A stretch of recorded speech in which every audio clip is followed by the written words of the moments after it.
Expedient means with Lin Wei on Time Funk Radio. Lin currently resides in China and is the founder and head teacher of Guizhou Philo-Cultural Society. He has extensive experience in Buddhist and Taoist meditation, Qigong, martial arts, and traditional Chinese medicine. To learn more about Lin, please visit his website at www.guizhenhui.net. Tonight, we will be discussing anger. Welcome back, Lin. Why you keep saying welcome back for? What the hell you gotta say welcome back for? This is so frustrating. I can't because I like to say it, okay? We want to talk about anger? I hope you have enough room for my fist because I'm about to rev it into your stomach. All right, we can't laugh because we got to get angry. You have to be angry in this talk. All right, so just a general discussion tonight. I'm sure everybody can relate to anger and states of anger, and maybe we could talk a little bit about where it comes from, how to recognize it, and maybe how to transcend and transform it. We're going to take this 40-minute discussion and put it into one sentence. It comes from everybody else, and everyone else pisses you off. I knew story. it. Goodbye. Thanks for confirming. It's everyone else's problem and not our problem. I think that sums up everyone's perspective right there. No, maybe not everyone, but certainly a lot of people. Yeah, we would love to live in a world where it's everyone else's problem that we don't like things, and it's everyone else's problem because we get angry, we get frustrated, or we have some chip on our shoulder. You know, if that was the reality we lived in, well, I guess that would take responsibility off of our hands individually for everyone else's problems that we feel they have because we get angry at them. Yeah. But believe it or not, people do live in a world like that, their own world. And then they get angry at other people for not being accepting of that specific way of life. Yeah, I've met many people like that in my life, and probably in some cases have been that person myself. I could say myself as well. I was telling my student today over tea at the park how when I was a younger than this one, that I was, even though cultivating from 8 years old, I could care less about cultivating a virtue and proper conduct. Like, what the hell I want to do that for? That's not the way. Who said I need to refine and bridle this wonderful free wild horse inside? You know, that's not the Tao. The Tao is whatever is goes, and whatever I feel I should express, and people don't like it, they can kiss my butt. That's how I assumed until I got hit in the face with Master Hua, who said, "You're a moron. Wake up." Okay. And I just turned around and said, "Okay, whatever you say." I do that. You didn't get mad at him for... No, when a being can, when you know, my experience with meeting Master Hua was the way it was. You just do anything he says. When he says, "Go sit in full lotus," I haven't done full lotus. I only did half lotus. Go sit in full lotus. Then I'll continue my sentence. Okay, 3 months later, after walking every day for 3 months like I just was on a horse for hours and hours each day, he finally continued his sentence. Sit in full lotus and you'll get to the next step. Okay. So, yeah, when he says this, I just listen. I don't complain. Can't get angry with that. But when I was a kid, yeah, I was a very fiery person. I mean, nice to people around me, but you cross me and either you drive very badly, you walk very terribly, you ride your bicycle very irresponsibly. The common sense is lacking totally in any type of conversation, and there is a total trying to make me feel like I'm in some whirlwind of my own twilight zone. I will rip your head off. That's how I was lit fuse all the time when it came down to things like this. That totally turned around very quickly. So are some people just, and again, I don't know how to phrase this, but would you say some people are just naturally more prone to anger? Or is that just sort of an illusion? Very interesting you say. Yes, it is an illusion. right off the bat, an illusion. But a lot of people would actually like to say that it's a human nature to have anger. It's human nature to have emotions. It's human nature to be the way people are. When right away we're going to go right into this conversation, jump in the freezing water pool because it's going to wake your eyes up. It has nothing to do with human nature and everything to do with conditioning. Now it's our responsibility, no one else's responsibility. Well, I was going to say, I half wonder if there could be some physiological predispositions, or maybe even like a dietary thing, like if you're eating spicy foods or what have you, right? Yes. Now these things influence your body and your mind and your emotion, which is all one piece. So it's influencing you this way. Your food, your drink, whatever you smoke, whether it's marijuana or cigarettes, whatever you drink, coffee, water, fruit juices, anything, all these things influence your body. And especially, let's get into this next one too and throw this in the basket, people. Okay? People influence you energetically in your emotional states and in every state. So we throw people in the basket of things that influence us mentally, spiritually. Yes, fun stuff. We could start as a child where you don't get what you want, maybe 1 year old, like I'm seeing with my kid. He cannot speak, so he gets angry, but his frustration isn't because of greed. His frustration is because we don't understand baby language. He's more or less screaming, "You're a moron, I'm pointing at this thing and you can't even see what I'm pointing at," but he can't say that. So Right, he just goes, "Ah," shakes his head and goes, "Ah." And after about the 10th time, he shakes his head patiently and goes, "Ah, ah, ah." He starts just banging his feet on the floor, and he wants me to pick him up and hold him. So I pick him up, and he points in the direction, but I still can't get the guess right. So I put him exactly to the space he's pointing at, and he grabs what he wants, looks at me, and smiles. So his anger and his frustration isn't from greed, as it would be after about 3 years old and if I were to give in to him whenever he wants something and he gets angry and I know he shouldn't have it, I just give it to him anyway, and then he'll know how to play with emotions and be a politician at that point. And play into that stuff. So now it just becomes a quick state of, you're not getting what I'm saying after 20 million times. That kind of frustration, that's one thing. But if it was greed frustration, then it becomes an anger frustration, and then it becomes, well, I'm going to kick you in the shins because I can and I'm that low, and I'm going to hit you until I get what I want. That becomes ignorance. That means there's not the right type of direction for his outlet. Now, So you think most of the anger people have in modern society is, I guess, born out of greed or desire or something? Greed, yes.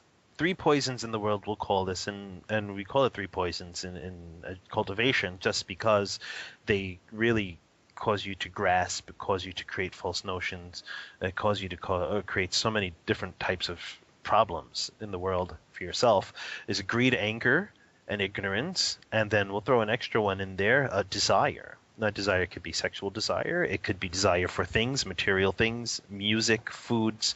Anything you have a lusting for or grasping for is desire, and it's a form of greed. Not getting it becomes anger, and then you still can't get it, and you start to do other things. Even if you're angry and you are getting it, but you're angry, you can do ignorant things to get what you want, stupid things to get what you want. You don't get it, you get angry, and you try to do stupid things, or you try to do things to get what you want, and it causes more problems. That's why we call it ignorance or stupidity, as Master Hua would like to say. Less nice.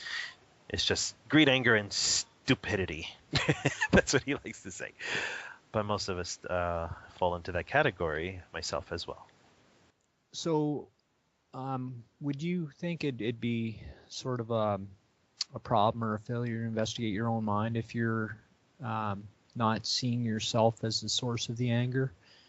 Like, if you're constantly, blaming someone else for your problems?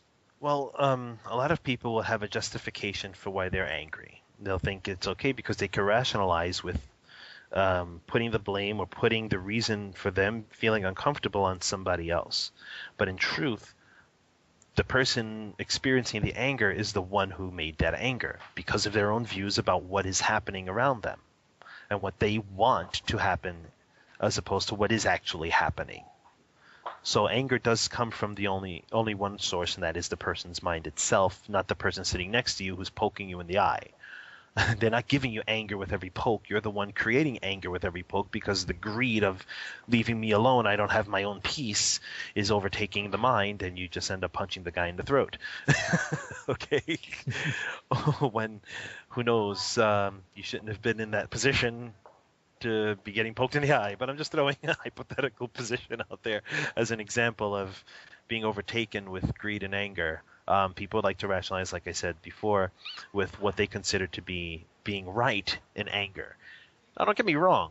When someone's doing a specific thing to you and you're being very soft-spoken and patient and like trying to explain to the person without breaking your own peace, and you don't feel like you have to hold back, you're like generally stating, oh, I don't feel anger, just well, what's wrong with you? And trying to explain to this person the situation itself, but they are still continuing to do things that cause either harm to you or screw around with the things you are doing, maybe screw around with your business, screw around with your personal life, your friendship life, your family life, and or just your own personal well-being, probably like poisoning your food or your drink or giving you things they know you're not supposed to be eating.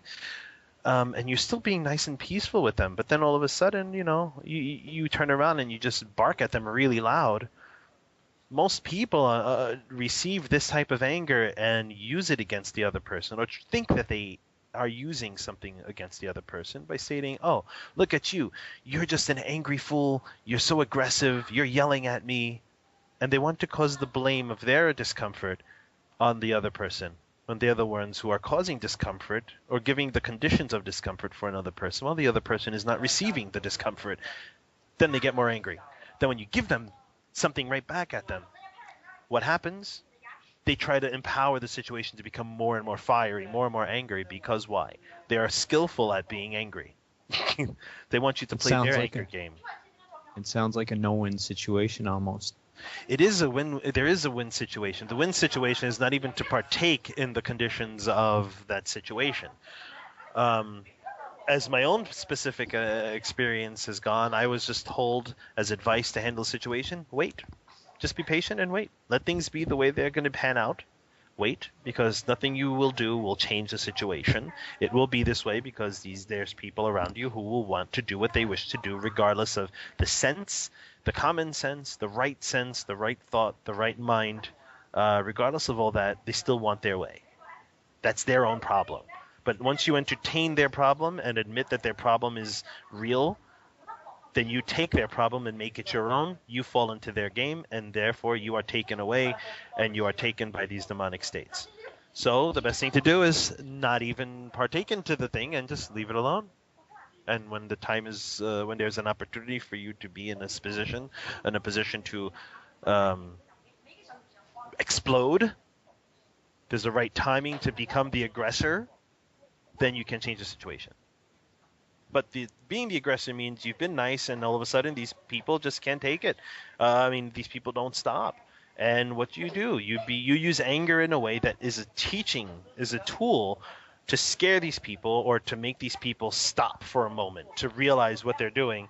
And then all of a sudden, maybe they stop. If they don't, you said your thing, you walk away. There's nothing else to prove. Yeah, it's, again, like holding up the mirror, right? Oh, yeah. Remember, when you feel anger, or when anyone has this anger experience, you must look at you first. You cannot look at the other person and say, these people make me so angry. These people do things that are ridiculous and causing me to feel so much anger and anguish. No. You look at you. What thoughts, what views do I hold about this situation that I feel are causing me to experience anger? Why am I feeling this anger for? Oh, because this person threw a brick at my window, or because this person is doing such and such thing, or said such and such thing. But even as a non-cultivator, the person experiencing anger has to actually ask themselves, why do I care what other people are doing to me? Okay, if a person's trying to rob you, and maybe if you yell at them, they'll get scared, or if you give them a slap in the head, maybe they'll stop and run away, right? It's different. But if it's just simple relationship, friendship relationship, love relationship, some marriage isn't loving relationship, but we'll just say marriage in there. Okay. Boss and coworkers, stuff like that. There's a method to handle this, and that method is ask yourself, why am I getting angry? Well, I've been in situations where I've had to deal with an angry person or whatever, and sometimes you try the sweet methods and they don't work, and then other times I've actually taken on an angry countenance, even though I wasn't really that angry, but that just seemed to be the thing that person had to respond to. Mm-hmm.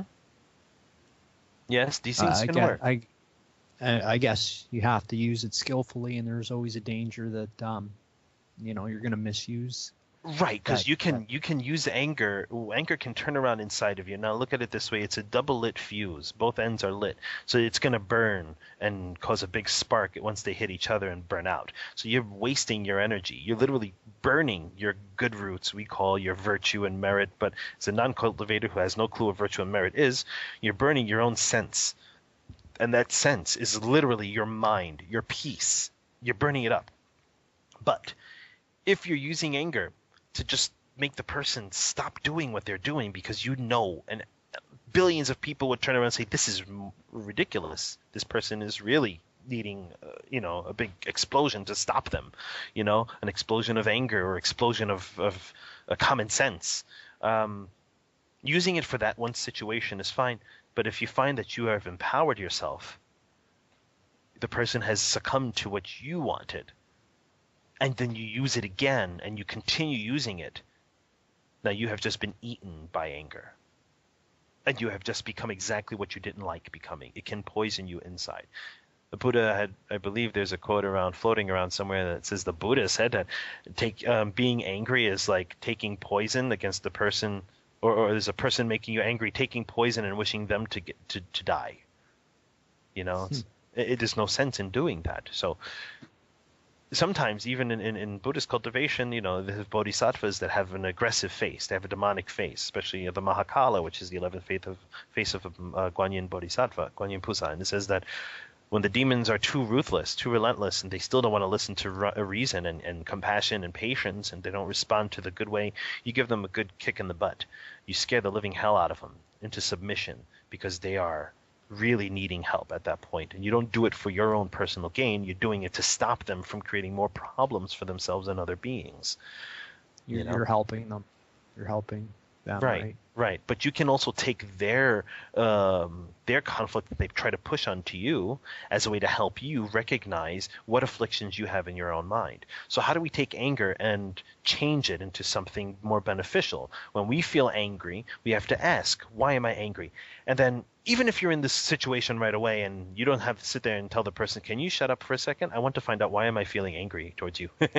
You can't do that in the middle of with the other person arguing with you. But you have to go inward while this is happening and try to maintain your composure by realizing, I would feel angry about this, and that's really going to harm me.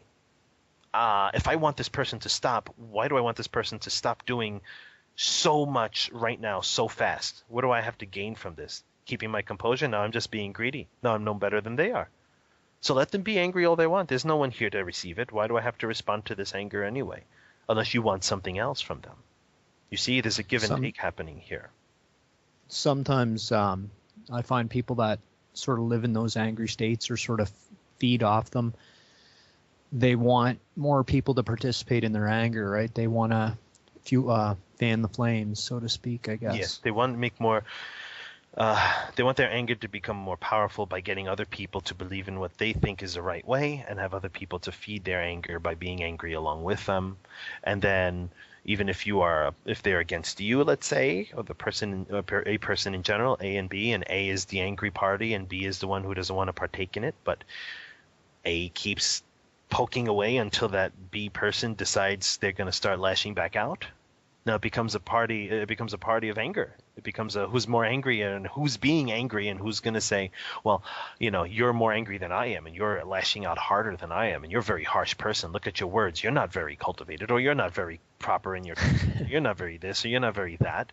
Oh, But 10 minutes ago, this A person has been blasting you or putting you down or yelling at you for something they want you to believe that you are wrong about.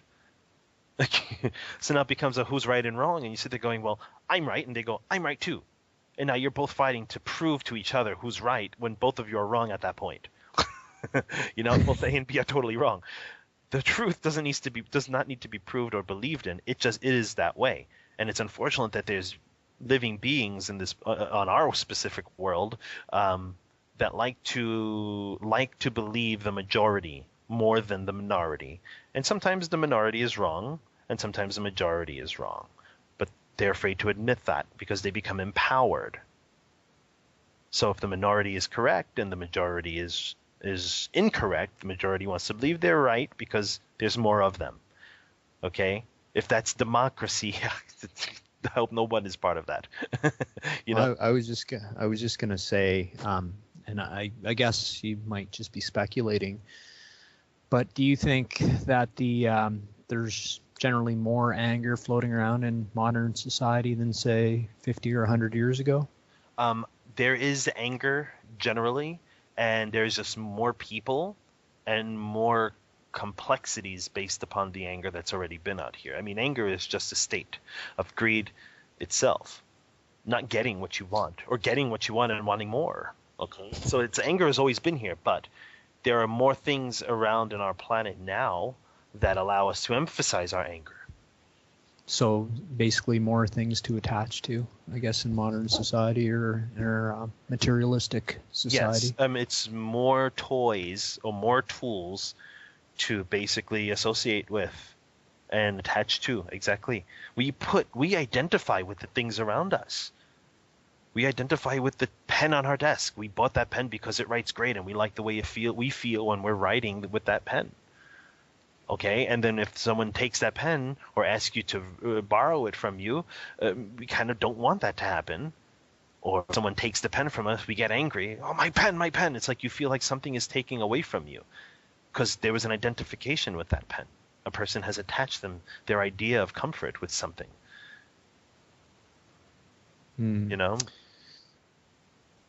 Yeah, I'm just trying to think. Well, it goes into... Go ahead. Excuse me. So we go into anger in different states, and when we go into just relationships, it becomes so trivial because each person has their point of view, and each person wants to be the one who is seen as being right and being praised, as being the one who has their head on the shoulders, the one who, quote unquote, the person who has the right ideas. It's either the woman or the man who wants this idea. And the reason there's conflicts between most men and women is because both of them don't want to realize that they're not going to satisfy each other in any method whatsoever. The person has to satisfy themselves, and they share that feeling with each other. There's no such thing as she or he doesn't satisfy me in my emotional needs, in my personal needs, in my daily workings throughout the day. It's really what the person has to do for themselves and share that feeling with the other person. I'm just thinking of the word war. I've heard it said that stands for we are right. Cool. That's a cool way to see the word war. Everyone wants to be right, and no one wants to be wrong, and people are afraid to admit that. That's why when you're angry or you feel like greed or you feel... Well, no one wants to admit greed because there's this whole taboo against being greedy, plain out greedy. Even the richest people who have billions of dollars a month as a salary want to show like they're not greedy and say, well, my employees have the basic livable minimum wage. I mean, that's not greedy. I'm not greedy. Yeah, right. People like to play it off. Speaking of that, I think I read recently that I think it was the CEOs of the fast food industry make something like 1,000 times the wages of their employees. They make something like $10,000 an hour. That's amazing. That's just amazing. That's insane. I mean, okay, if it was you or me or anyone else here who getting $10,000 an hour, you said, okay, even if we just got $10,000 a month after taxes, and our workers were making only $2,000 a month after taxes, what would be our response to this kind of situation? You know, I would probably go around and say, well, I made this business. My salary can be as much as I want. I can make my salary $5 or $25 billion a month. And my coworkers, I offer them this salary, they accept it. If they ask for a raise, you see their production, and sure, I give them a raise. But no need to give a raise when there's no need for one, right? Because it's business. But then again, you go, is there really necessary to make that? Well, is it really necessary for me to have this business? Do people want it or not? There's a lot of ways to argue these points, you know? Well, yeah, I think historically, the ratio is something like the CEO should make at most something like 10 times or 20 times what the lowest earner in the company makes. Something to that effect. That was throughout history essentially like a more, I mean, it's still, you're making a lot more, you're taking a lot more than that other person, but it's, I guess, still considered a more fair, equitable model. In any event, I guess. It gets into a different discussion of political, economical discussion. But here, when we experience anger in relationships, it's always about the me, the I. When we experience anger in society, it's really, again, about the I, not about the we. Relationships should be about the we. What am I doing to help us? And there's no person who should be doing more or less. Everyone does their part. And if they don't want to change certain things, let's say I can't get up out of my chair because my leg hurts and I can't get a glass of water. And I ask my wife for a glass of water and she goes, get up and do it yourself. You think I'm your slave? Well, there's a problem because when she's sick, I am running back and forth doing whatever I need to make her feel comfortable so she can get better faster. But the second I say, wait, I've done this before for you, how come you just can't get me a glass of water now? Now it's me being greedy, me telling her what to do. I mean, this is not an argument in my home. I'm just giving an example, a general example. I never have this argument at home. Okay. I hope your wife doesn't listen to these. I tell her about this, but we never have this argument. Ever had this argument? Never, ever, ever. We will never have this argument because there's common sense in our household. But I've had experiences in relationships with this kind of model, and I just wanted to take my head and throw it through a glass window. Take my head and just go, I can't take this. Boom. You know? But when you sit there and say, wait a second, I just asked you for a glass of water, and you're trying to chop my head off. When you were sick, I was running back and forth without you even asking me I was doing all this for you. Oh, you don't let me live it down. Oh, you always bring up the things this and bring up things that. I said, wait a second, you think the past in a relationship is just wiped out clean? If you give and you nurture, then there's no me doing too much, or there's no you doing too little. There is us doing to make things proper and stable. Actually, don't give me the water. My response was, don't give me the water anymore. I don't want the water. Your energy will taint it, and I will drink it, and I will get sick. And it became another argument, which was I had to explain the dynamics of how energy influences water vibration when the other person was just sitting there thinking I was saying she's a poisonous person. And in truth, I was saying she was a poisonous person, and she should not do anything for me whatsoever. Okay, so maybe the best solution is just to hobble down, get the water yourself, fall down the stairs. Yeah, it's kind of like that. But when it comes down to a situation like that, and the person just turns around and just jumps on you for asking a simple question of something you can do, there's an issue there in that person. But your reaction negatively or aggressively in greed and anger is a problem with you, not a problem with that person. A person attacking you with scissors trying to stab you, whether it's your wife or your husband, okay, that's a problem with them. Your problem is making sure they don't actually stab you. Not with making sure they understand why they shouldn't be stabbing you, because they cannot conceive of common sense and logic and rational thinking. They only hear emotion and only hear them. It's the me, I, and I'm not getting this, and I want this from you, but I don't get this and that, and so they want to cut you down to size with a pair of scissors, and your goal is to not let them do that and hopefully survive the evening. Okay, getting anger is not going to stop that, no matter how loud you get. And then once you put the hands on the person, it changes into a whole domestic violence thing. And then you got to prove beyond reasonable doubt that you did not hit them because you like hitting. Okay. If you're a man, you're guilty though. Forget, unless you're driving a car. Now, you see, I was told this by friends in the police department, and don't take this as legal advice, anyone, please don't.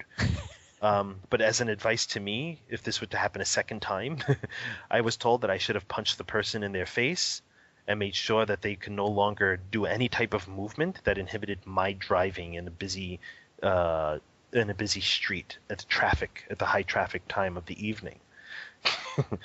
And Is this in China or this was in America, and that if I did indeed go to the police station and have the report filed and actually tell them that I punched the person in the face because they tried to haymaker me in the head while I'm driving and stab me with pens and try to do a lot of things while I'm driving, that they would have applauded me and put the person in jail and have them thrown out of the country.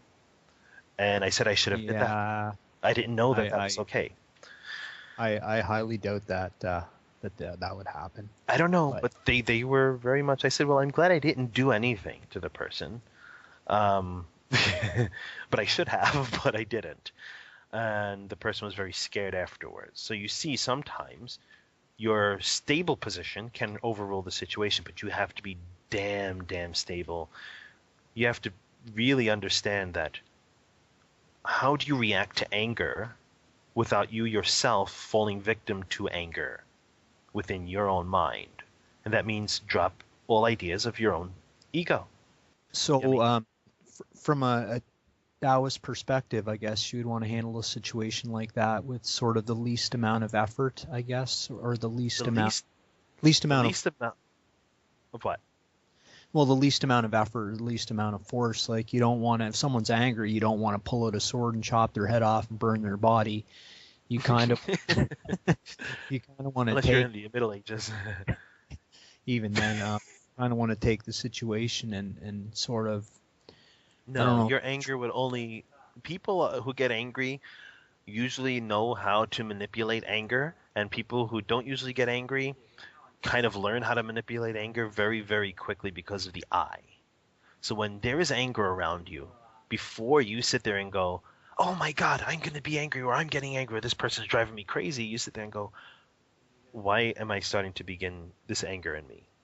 Get rid of the I. Once you get rid of the I, there's no I need, there's no I want, there's no I need to be patient. There's no anger that needs to arise, because what is in there to receive such anger to give it right back? There is none. So now you can only do the wisdom thing, patience. You could be compassionate. And sometimes compassionate is a slap in the face. Or sometimes compassion is speaking extremely loud or yelling at the person so they can really stop because they really don't know what they're doing. So should you suppress your own reaction to anger, or should you suppress your own anger? Or you should change your reaction of anger, your habitual reaction of anger. Okay, there's a habitual reaction. Question. Aha. You cannot suppress anything and you cannot hold back, but you have to transform, and you can only transform by being mindful. Being mindful of what causes you to be angry and why you have these types of afflictions in the mind. When I was younger, my father would get angry at me for not wanting to go to school. And I would argue with him that I didn't like the high school because I didn't like the education and how it was being given. The teachers, I didn't like some of my teachers. I didn't like my classmates. He goes, well, you're not going to get everything you like in life. And I said, yeah, but you're not hearing me. I'm trying to tell you that the whole entire educational system and environment is ridiculous. I'm not learning anything that I'm going to be using in my life. I'm going to cultivate and study my own things so I can live my life. He goes, well, you better make a hell of a lot of money. That's what he used to tell me. And he would use it as I would see at that age as it was a put down, not an advice. Okay? Later on, when I was on my own and I was doing my own thing, which is what I'm doing now, actually, just younger and not so further on into I guess, quote-unquote career or whatever the hell it is, I realized he was telling me that I have to be really clear and really proficient at what I do in order to get along in the path I'm going to take, because it's not the way society runs things. And though I could be part of society and get a college degree or get a high school degree, which I did anyway, high school degree or whatever, another degree, I don't really need to abide by their rules once I get that paper. It was just get the paper to show. And I didn't hear that when I was younger. All I heard was, you're trying to stop me from pursuing my idea of what I think is right. And there goes the teenager years that make you think you know the world and you got it all covered. So rather And than then I learned to trying, let well, I was just going to say your father is essentially telling you rather than trying to fight the entire system, just kind use of it play for out. the benefit. Yeah, Right. precisely, or sort of deal with it in the least painful Right. way. His worry was guess. that I was going to be poor, and that or poor in the sense of I would not have a job, be able to take care of myself, and he didn't want to see that for his son. So he got worried, and his worry turned into anger because I wasn't hearing what he was really truly meaning. I couldn't conceive of it because I didn't understand what he was saying. I was 13, 14. You know, but later on I understood. From a physiological perspective, or biological perspective, or even a Chinese medicine perspective, could you have something like, say, a liver imbalance, and that could be inflaming your anger? It could be liver qi stagnation. It could be high liver fire, or just liver fire. Liver qi stagnation would be that the liver energy and the blood is not moving well. The liver energy is not moving, or maybe it's moving and slowing its process. Maybe it goes up and kind of pauses, or it goes up and hangs around one area, and then it starts to slowly move down. Okay? So and could then there's liver fire that it just jumps right up. So from that perspective, could people maybe treat it with, say, I don't know, a more watery-based food or something? Okay, you would need cooling agents and Cooling, things that. yes, sir. Okay, now here, this is why it's very important to ask why you're getting angry, because it could be a physiological problem. Excuse me. It could be that the body's imbalances, or the diet the person has, is influencing their energetic state, basically their emotional state, and influences their thinking state. Thus, emotions and thoughts are best friends forever. They're BFFs. Okay, they will never separate. Okay, so let's say one has a very high temper. They just jump off the handle very easily, very quickly. You would want to counter that with foods is okay, but because there's a habit of that happening, you also have to change the mental habit of that happening as well.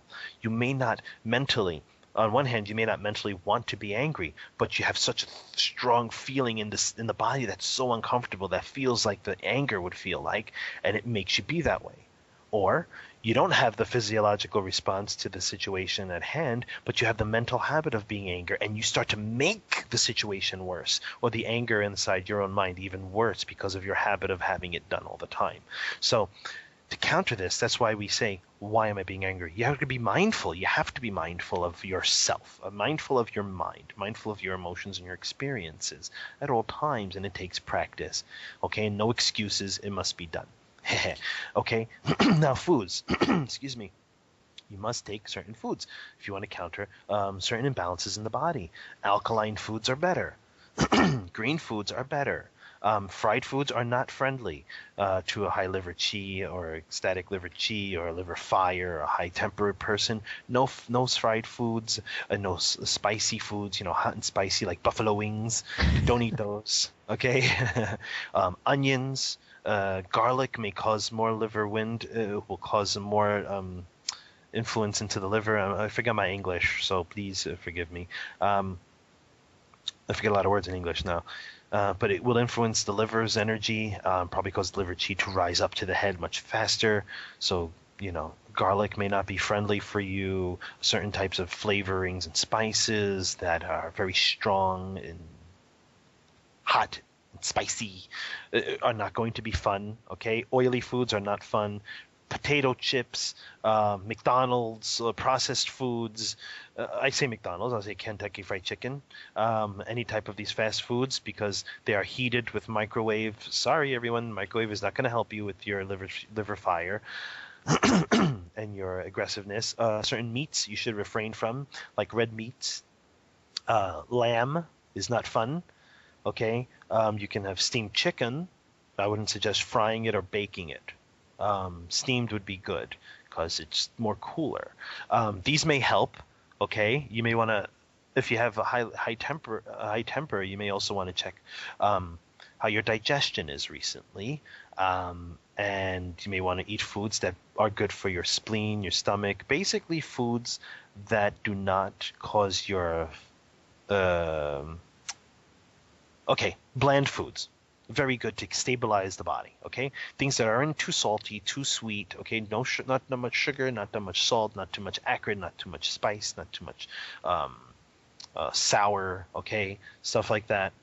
Keep the flavorings to a minimum, and you would be better off with your emotions. So in Western society, I would think a lot of the ways they would treat this would be to give like I don't know, some type of antidepressant or SSRI or something. What would your thoughts be on that? My personal opinion and observation on this is that medicine to suppress your body or to stop your body from reacting to certain things does not change the fact that there is such a problem within the mind. And it probably could even cause further imbalances, I would think. Yes, I mean, people get angry, and right away we see in medicine that people associate themselves with the body. They think they are the house. They think they are their body. So when we take medicine, certain medicine, we're saying, I am my body, and my anger comes from my body, so I'm going to take a medicine that stops my body from reacting to anger. Okay? That itself is false thinking. Really bad false. It's not real. It's not true. You are not the house you live in at all. You're not the windows in your house. You're not the bathroom. You're not the bedroom. You're not the living room. Okay? You are not the house. But we identify with the house. So our medicine is based on what we identify ourselves with. If you take herbal medicine, then you realize that there's a different type of system. If you take a more naturalistic medicine, naturist approach, or a wholesome approach, meaning you are taking something that takes the whole body and the whole emotional, or psychospiritual, the body and mind as a whole entire unit influencing each other, your medicine will fix not only the physical problem, but it'll help you adjust your emotional aspect of things. And then you can start adjusting the mind and the habits you have, or the habits of the views that you have about what you experience. Okay, so medicine is a big part. You cannot take medicine to get rid of your problem. The problem is still there. It's just you're dulling the brain and the body's functions that allow you to tell you, hey, there's a problem. It's just taking dirt, throwing it in the cup of water, and letting the dirt settle on the bottom of the cup of water. But once a little wind blows and causes the water to start turning, or you shake the cup a little bit, that dirt starts coming out again. That's not good. Yeah, I agree. Okay, I guess really at the end of the day then, in one guise or another, really people, if they want to treat anger at the root, they have to investigate the mind, right? And maybe that might even entail, why are you craving spicy foods that are throwing your liver out of kilter or what have you. I mean, it still comes down to investigating the mind. It comes down to investigating the mind, but the big thing here is responsibility. We have to take responsibility for what we say, think, and do. And that's a big problem. Because just because a person says you're an idiot and you get angry at them, you blame them for calling you an idiot and making you angry, but you're the one who felt the anger. They didn't give you anger in a cup and say, drink this anger, and then yell at me. They didn't do that. They might have been right. They might have been right. No one can give you an emotion in the terms of making you be that way. You can feel the influence of the emotion and either accept it or leave it alone. That's why when I have my own personal experience with certain peoples around me, they want to make people think that they're crazy. They want to make things happen where they are the ones that are always on top, whether they're friends or family. And then what happens? You don't entertain it, and they don't have any way to make you crazy. They get even more crazy. They get crazy. And then what happens? They start to do more ignorant things to try to get their way. But your stability makes them crazy. But you are not moved. That's the point. Okay? If there is no receptor, then there is no anger. Each person can make that anger in themselves based on their own habits of greed and desire. Okay, So what they think they want. I guess what we can do is we can just use that other person's anger as our own expedient, right? Yes, always see in other people what you possibly have in yourself.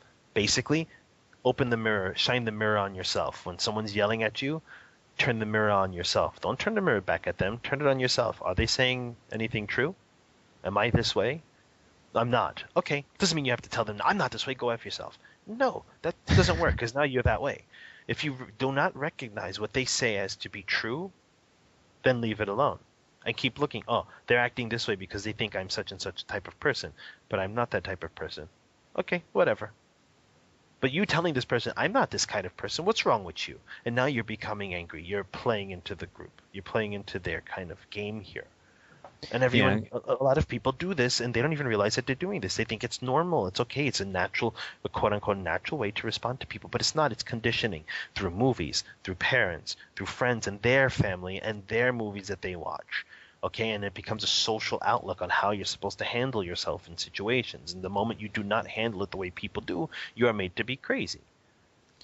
And if you really want to tick them off, you just say, well, there might be some truth to that. I'll go think about it. or exactly. Something. Oh, that really just burst their bubble. I remember saying this so many times. Really? Really? Okay, I'm going to go back and think about that. But this is the situation at hand. And people cannot take that. And that's not your problem. Your problem is, am I going to take what they want to give me? Do I want to eat this type of food? I don't. And it may seem like there's no other way out, but in truth, that is the way out. Patience. Okay? And common sense. If someone's throwing stones at you, do you pick up a stone and go to throw it at them while they're throwing it at you with like 5 arms, just keep throwing stones at you? Do you stand there and go, oh, I'm going to dodge here, I'm going to dodge there, and pick up a stone and throw it back, and probably I'm not going to get hit? No, you see someone throwing stones, you get the hell out of the way. Let them waste their energy, and let them start throwing stones and waste their own energy and get tired and get muscle pulls and get even more angrier. And you just run away, walk away. What the hell you got to face that up for? There's no reason to. And when they're calm, you go back and say, okay, so what was the problem? I couldn't understand what you were saying. All I heard was rocks. The other day you were yelling at me from the window. I couldn't understand what you were saying because you were yelling out the window. So I just left. And I by the time I hit the end of the corner, I couldn't hear a damn word you said. So can you just relay? What was the situation? And that person may just start getting angry again. That's okay. But you are not. That's the point. All right. Well, why don't we end it on that note? Unless you had anything else you wanted to add. This is basically a conversation on not even if you're a cultivator, but specifically people who are not cultivating, who are not sitting there investigating the mind, thinking that this is really important. Just being aware of what you're doing. If you're originally just sitting there nice and happy on your bench in the park reading a book, and a bird comes and poops on your book, and you get taken out of your peaceful state, and you look up and you see the bird laughing at you and you're starting to get angry, that's not going to help. The bird can fly away. The point is that you don't get off of your peaceful rock just because other people are getting angry at you. You sit there and investigate. Am I the way they say that I am? And if I'm not, okay, leave them be. Whatever. Not my problem. If you are, your problem is, how do you change it? Not arguing back at them. So if they say you're a selfish idiot who likes to sit at home and read his books, you sit there and go, am I a selfish idiot who likes to sit at home and read my books? I like to sit at home and read my books, but how is that being selfish? I got to understand. So you ask them, so how is that selfish? And they go, well, because you don't come out with me. You don't hang out with me. Oh, sorry, do you like to read the books I read? No? Well, that's the reason why I don't really call you. The problem is simple, so what's your deal? And you know that they're getting it, that they want attention from you. But the fact is that you're not playing stupid with it. You're literally just sitting there saying, the reason I don't call you or the reason I don't do certain things you do is because that's not what I do. And I really don't like to hang around the things that you do because I don't feel comfortable. It's not me. That's not what I like to do. So I like to do this. You don't, so I don't call you. When you do, I call you. Oh, and then they will come back with a rebuttal, and you really don't have to because you already stated your point. Now the greed is, do you want this kind of person in your life? If you want this person in life, you will argue with them to make your point accepted by them, and then they will have to make you accept their point, and then you both come to a conclusion. Or you can sit there and go, I can try what you like, but if I don't really like it, don't be upset. I'm going to try. But I hope you can try to do what I like to do too. Then we can probably find a middle ground. That's cool. But if they don't like that, walk away. I mean, how much can you give of what you would consider to be yourself to another person? You give everything, but you do it without losing your essence. And that means you be patient, be compassionate, and you be wise. Wise in this situation with anger is simply not giving your peace. And what is your peace? Something you did not have to make, and something that cannot be taken away. All right. Very good, Cool. Lynn. Happy. So, thanks for joining us, and thanks everybody for listening to Expedient Means with Len Away on Time Monk Radio. Please be sure to join us next week as we continue our discussion on the 50 Scandinavian states. Oh, yeah. And let's see if you know this quote. Oh, I was going to ask any magical quotes. Yeah, well, I actually had two really good ones. I wasn't sure which one to use, and I was kind of worried you were going to use the first one at the start of the interview, but you didn't. I'll read the first one. Anger is an acid that can do more harm to the vessel in which it is stored than anything on which it is poured. Any guesses? Very cool. Agents of S.H.I.E.L.D.? Marvel's Agents of S.H.I.E.L.D.? Mark Twain. See, pretty close. He made some pretty interesting characters. I'll do one more because this one's pretty good too. Holding on to anger is like grasping a hot coal with the intent of throwing it at someone else. You are the only one who gets burned. Wait, don't do that. Okay, you said coal. I know China is a coal country, right? So, Phone a friend. can I call a friend on this one? I'm kidding. Go ahead. Who said this one? No. You sure? Wait, really, let me think. Okay, so it has nothing to do with China, right? It was Sakyamuni Buddha again. It was Sakyamuni Buddha. I thought you would have heard that one before. I didn't hear it, and don't think that these things are in the sutra. I mean, I haven't read every single sutra out there. He probably did say that, or said much of these quotes that are out there in the sutras. I don't know, but then again, if he didn't say it, it's true enough, regardless. Yeah, pretty much. I mean, you find quotes out on the internet where people are going, Lincoln said, "Don't believe anything that's written on the internet." Yeah, it's really funny. All right, well, thanks, Lynn. It can make you very angry, but Yeah. especially when the internet doesn't work and you sit there going, "Oh my God," and you flip it. Isn't that funny how we get angry because we get a slow internet? Yeah, exactly. It is. Anyhow, all right. Well, we'll see you next week, and take care, Lynn. Have fun. Bye-bye.